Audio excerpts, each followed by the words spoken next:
1996, our next speaker faced an 18-year-old Kobe Bryant on the court for the first time. Midway through the game, while playing, Kobe asked him for tips on his jump shot. Kobe scored 33 points that game against his boyhood idol. Michael scored 36 and won the game too. Please welcome Michael Jordan.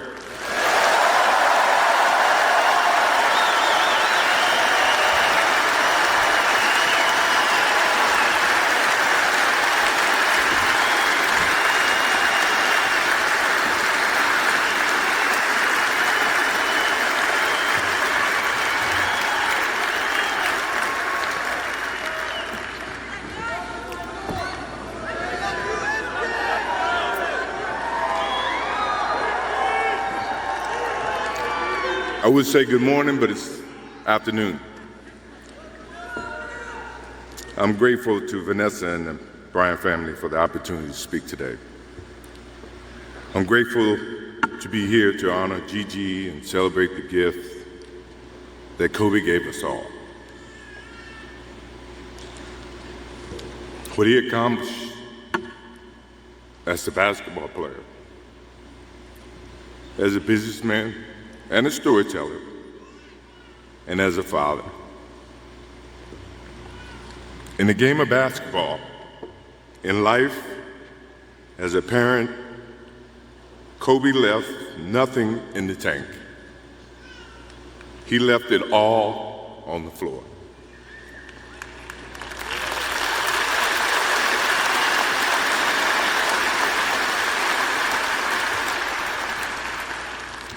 Maybe it surprised people that Kobe and I were very close friends, but we were very close friends. Kobe was my dear friend. He was like a little brother. Everyone always wanted to talk about the comparisons between he and I. I just wanted to talk about Kobe.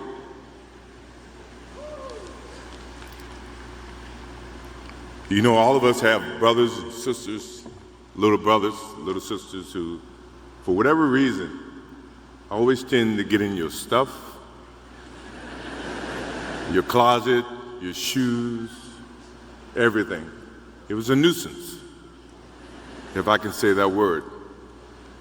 But that nuisance turned into love over a period of time, just because the admiration that they had for you as big brothers or big sisters. The questions, the wanting to know every little detail about life that they were about to embark on. He used to call me, text me, 11:30, 2:30, 3 o'clock in the morning, talking about post-up moves, footwork, and sometimes the triangle. At first, it was an aggravation.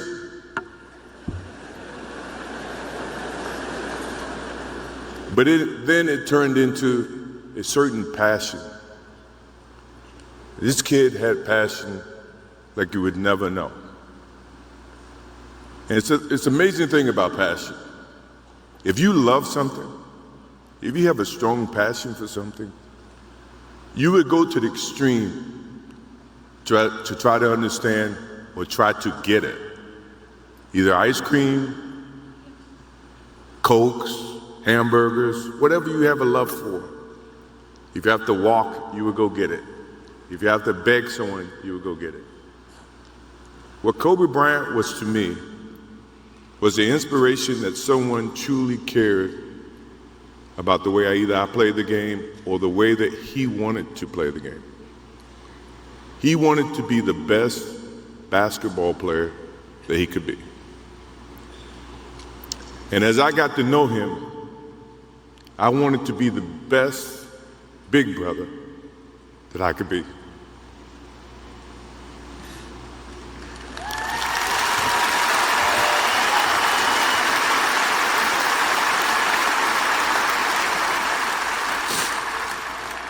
To do that, you have to put up with the aggravation, the late night calls, or the dumb questions. I took great pride as I got to know Kobe Bryant that he was just trying to be a better person, a better basketball player. We talked about business. We talked about family. We talked about everything. And he was just trying to be a better person.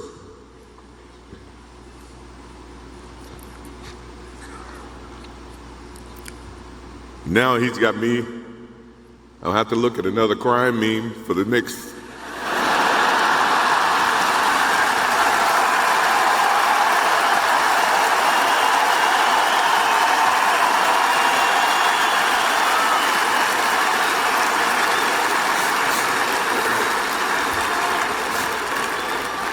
I told my wife I wasn't going to do this because I didn't want to see that for the next 3 or 4 years. That is what Kobe Bryant does to me. I'm pretty sure Vanessa and his friends all can say the same thing. He knows how to get to you in a way that affects you personally, even though if he's being a pain in the ass. But you ever have a sense of love for him in the way that he can bring out the best in you. And he did that for me. I remember maybe a couple of months ago, he sends me a text. And he's saying, I'm trying to teach my daughter some moves. And I don't know what I was thinking or what I was working on. But what were you thinking about when you were as you were growing up, trying to work on your moves? I said, what age? He says, 12. I said, 12, I was trying to play baseball. He sends me a text back saying, laughing my ass off. And this was at 2 o'clock in the morning. But the thing about him was we could talk about anything that related to basketball, but we can talk about anything that related to life. And we, as we grow up in life, rarely have friends that we can have conversations like that. Well, it's even rare when you can grow up against adversaries and have conversations like that. I went and saw Phil Jackson in 1999 or maybe 2000. I don't know when Phil was here in LA. And I walk in and Kobe's sitting there. And the first thing, I'm in a suit. First thing Kobe said, did you bring your shoes? No, I wasn't thinking about playing. But his attitude to compete and play against someone he felt like he could enhance and improve his game with. To me, that's what I loved about the kid. Absolutely loved about the kid. No matter where he saw me, it was a challenge.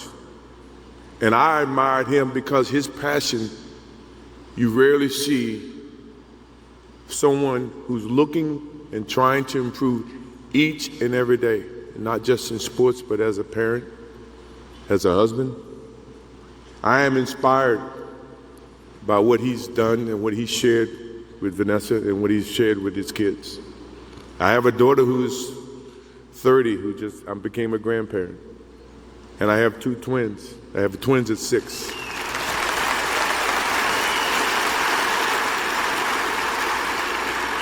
I can't wait to get home to become a girl dad and to hug them and to see the love and the smiles that they bring to us as parents. He taught me that just by looking at this tonight, looking at how he responded and reacted with the people that he actually loved.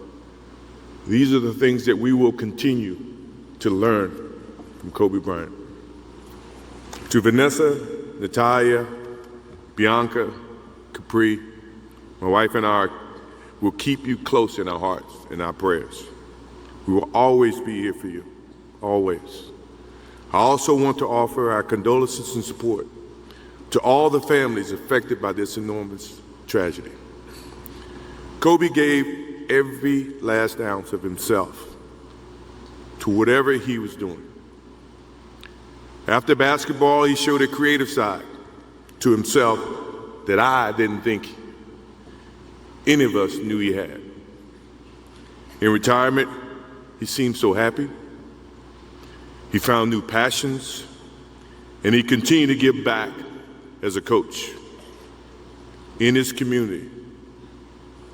More importantly, he was an amazing dad, amazing husband, who dedicated himself to his family and who loved his daughters with all his heart. Kobe never left anything on the court. And I think that's what he would want for us to do. No one knows how much time we have. That's why we must live in the moment. We must enjoy the moment. We must reach and see and spend as much time as we can with our families and friends and the people that we absolutely love. To live in the moment means to enjoy each and every one that we come in contact with. When Kobe Bryant died, a piece of me died. And as I look in this arena and across the globe, a piece of you died, or else you wouldn't be here. Those are the memories that we have to live with and we learn from. I promise you, from this day forward, I will live with the memories of knowing that I had a little brother that I tried to help in every way I could. Please rest in peace, little brother.